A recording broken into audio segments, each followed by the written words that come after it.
Olá, pessoal! Sejam muito bem-vindos a mais uma análise visual detalhada.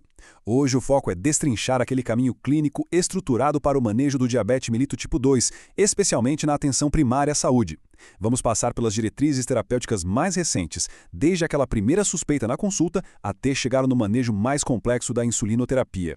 É uma oportunidade fantástica para a gente entender direitinho como a ciência orienta a prática do dia a dia de forma precisa, garantindo sempre a segurança de quem está sendo atendido. Vamos lá? Para guiar o nosso bate-papo, a agenda de hoje inclui o cenário da doença, o diagnóstico, o arsenal terapêutico, o momento da insulina, as metas glicêmicas e, por fim, os cuidados especiais com a população idosa. Seção 1. Do cenário do diabetes, a escala do desafio. Olha só que dado que é ao mesmo tempo fascinante e bem assustador. As estimativas apontam que mais de 26 milhões de indivíduos vivem com o diagnóstico de diabetes aqui no Brasil. Isso é uma taxa de prevalência batendo ali nos 13%. E a coisa fica ainda mais séria quando olhamos os dados da Federação Internacional de Diabetes. Basicamente, 31,9% das pessoas vivem com a doença sem sequer saberem disso.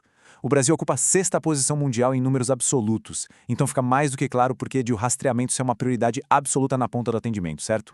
No coração do problema, o diabetes mellitus tipo 2 é essencialmente uma tremenda falha de comunicação no metabolismo. Pense nisso como a clássica lei da oferta e da demanda. Quando existe a resistência à insulina, que a gente vê muito nos quadros de sobrepeso, obesidade e sedentarismo, a demanda por esse hormônio dispara. No início, o pâncreas trabalha em dobro, correndo atrás do prejuízo. Mas, com o tempo, as coitadas das células beta entram em exaustão e simplesmente não conseguem dar conta do recado. É exatamente essa falência progressiva que joga a glicose lá para cima de forma crônica. Vamos para a seção 2, diagnóstico e avaliação clínica, detectando a ameaça. O grande problema do diabetes tipo 2 é que ele costuma ser sorrateiro. Age nos bastidores, totalmente silencioso no início. Mas, quando resolve dar as caras, os sintomas clássicos de hiperglicemia são inconfundíveis. Temos a famosa poliúria, que é aquele aumento absurdo do volume de urina. A polidipsia, que é uma sede que não passa por nada. A perda de peso não intencional, que ironicamente vem junto com uma fome voraz, a polifagia. E, claro, a noctúria, que é acordar várias vezes de madrugada para ir ao banheiro. Quando a anamnese revela esses sinais, não tem jeito. A confirmação laboratorial precisa ser o próximo passo imediato. E aqui está a nossa bússola diagnóstica. Os números são exatos. O diagnóstico é sacramentado com uma glicemia de jejum igual ou maior a 126, ou então uma hemoglobina glicada batendo em 6,5% ou mais.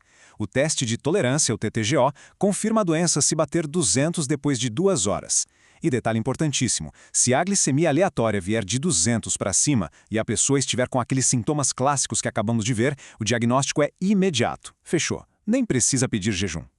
Esse fluxograma é o mapa do tesouro na prática diária, porque o raciocínio clínico exige muito rigor. Se o indivíduo é assintomático, mas o rastreio deu positivo, a regra é clara. Precisamos de 2 exames alterados para bater o martelo. Pode ser na mesma amostra de sangue ou repetindo depois. Agora, se o quadro é assintomático e a glicemia aleatória gritou acima de 200, não tem por que esperar. O diagnóstico está na mesa e o tratamento precisa começar para ontem. Glicemia confirmada? Ótimo, mas o trabalho de verdade está só começando. O diabetes quase nunca age sozinho, ele é um fator de risco cardiovascular e renal pesadíssimo. É por isso que existem exames basais que são absolutamente obrigatórios. Precisamos de um lipidograma completo para ver o risco aterosclerótico. A tríade de ouro renal não pode faltar. Creatinina com a taxa de filtração, a relação albumina-creatinina na urina e o EAS. E para fechar, um eletrocardiograma para mapear o coração. São esses dados integrados que vão ditar os próximos passos. Passando para a seção 3. Arsenal terapêutico antidiabético, a primeira linha de defesa.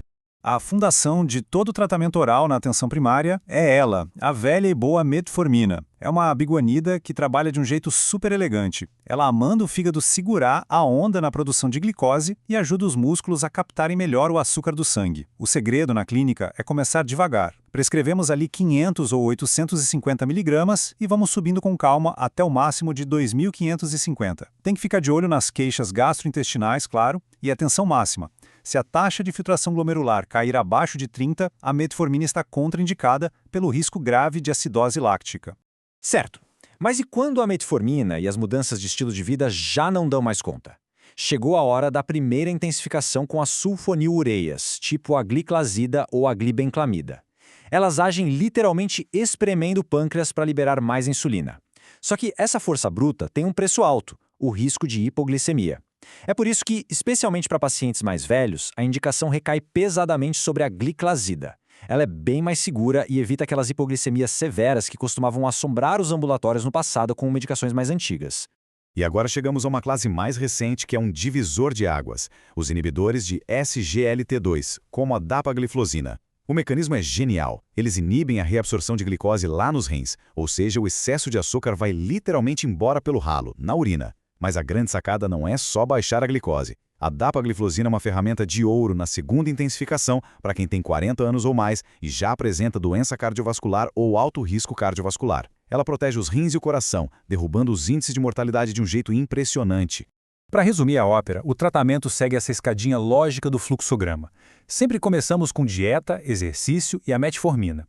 Se a hemoglobina glicada continuar teimosa, entra a sulfonilureia. O controle não veio e existe risco cardiovascular? Entramos com a proteção da dapagliflozina. Agora, se a glicemia continua decolando ou o corpo dá sinais claros de descompensação, a transição para a insulina deixa de ser uma opção lá no horizonte e vira o passo obrigatório no manejo clínico. Isso nos puxa direto para a seção 4. Início e transição de insulina, o ponto de virada. Saber a hora exata de entrar com a insulina muda o destino do tratamento. E a diretriz não deixa margem para dúvida. Hemoglobina glicada maior que 9% ou glicemia de jejum batendo na porta dos 300 com perda de peso e sintomas de hiperglicemia, não tem o que esperar. É hora de iniciar a insulina basal. A dose inicial de segurança varia de 0,1 a 0,2 unidades por quilo de peso ao dia. E um detalhe que não pode passar batido, a gente geralmente mantém a metformina correndo em paralelo para continuar combatendo a resistência periférica. E temos um avanço incrível acontecendo nos postos de saúde. A transição sistemática da velha insulina NPH para a insulina glardina. Para fazer essa troca sem sustos, a matemática é muito clara. Se a prescrição anterior era de NPH apenas uma vez ao dia, a conversão para a glardina é de 1 para 1, sem mistério. Mas se a pessoa aplicava a NPH 2 ou mais vezes por dia, é mandatório cortar 20% da dose total. Por quê? Para evitar que o paciente tenha uma crise de hipoglicemia no meio da madrugada. A glardina é fantástica porque é aplicada só uma vez ao dia, sempre no mesmo horário, o que devolve uma qualidade de vida enorme. A missão da insulina basal, no caso a glárdina, é manter a glicose quietinha entre as refeições enquanto a pessoa dorme.